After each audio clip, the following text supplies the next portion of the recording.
This right here is a 30-year-old, possibly more, Bridgestone City Limit.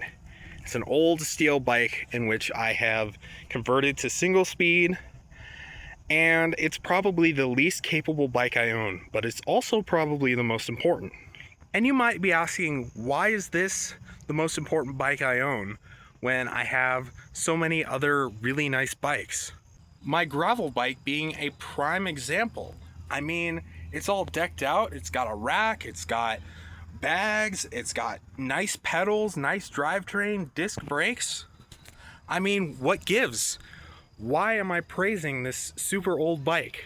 Well, as it turns out, it doesn't really have anything to do with performance or components.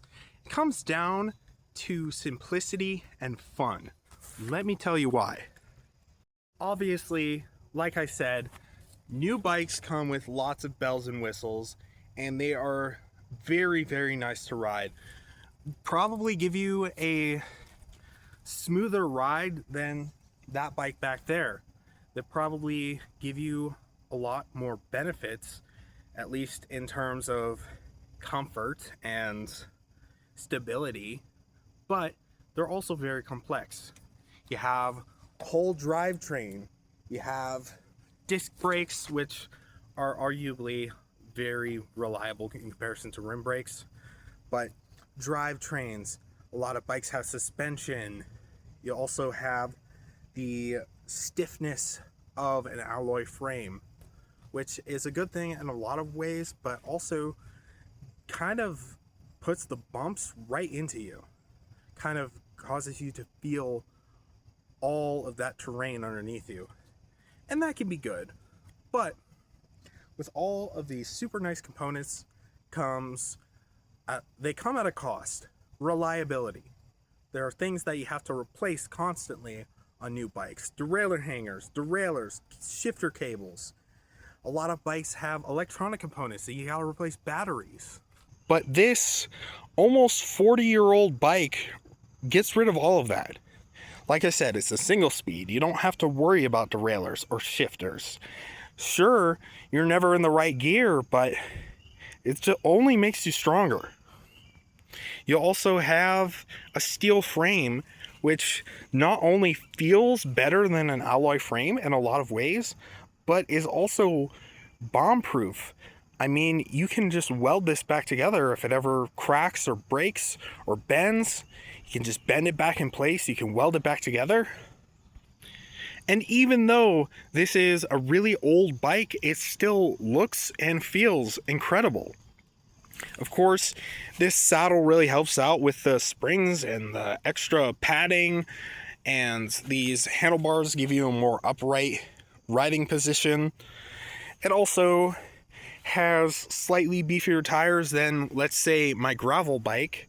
It's got 26-inch wheels, which offer a little bit more tire clearance. But honestly, you can ride this bike into the sunset and not have to worry about a thing. You're not even thinking about components. You're not thinking about performance.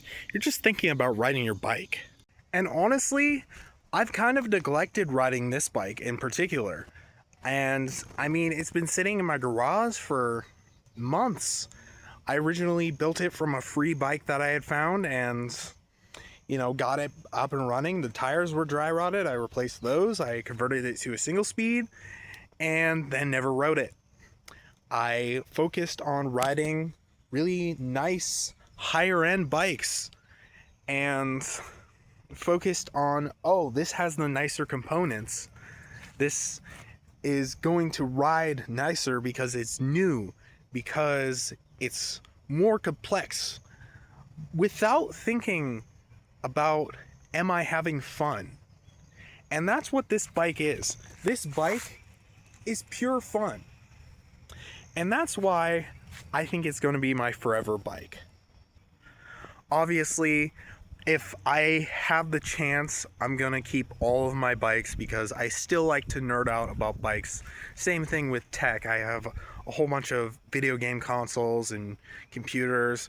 I still, even though I don't use them all, I still like to have them around because it interests me. But if I had only one bike, if I could only keep one bike, it might be this one. And honestly, that would be fine. It gets you around, it gets you from point A to point B. It's fun to ride, and it's not really going to give me any issues. I mean, there are a lot of benefits to it. Finding 26-inch inner tubes is really easy. You can find them at the hardware store. Single speed chains you can find at the hardware store as well. Excuse me. Oh my gosh. Oh. But anyways, it is a really fun bike, and it's beautiful. I mean, that's the beauty of it. And I do plan on moving in the future back to the city. And wouldn't it be fitting if I had a bike called the City Limit to bring with me? And I might be a little constricted on space due to the fact that I'll probably be moving into an apartment.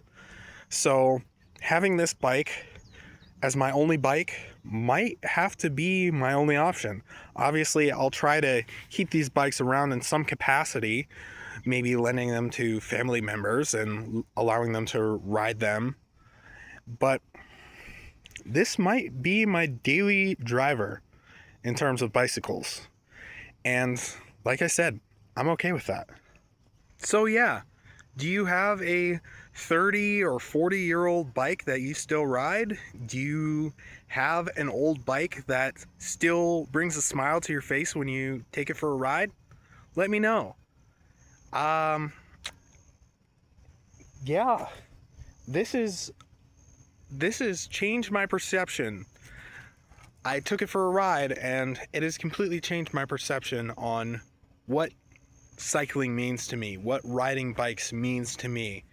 And I came to the conclusion that having a bike that brings a smile to your face is more important than what specifications does this bike have. But anyways, yeah, just let me know what you think, and tell me about your bikes. Tell me what you're riding. And thanks for watching. I'll see you in the next one.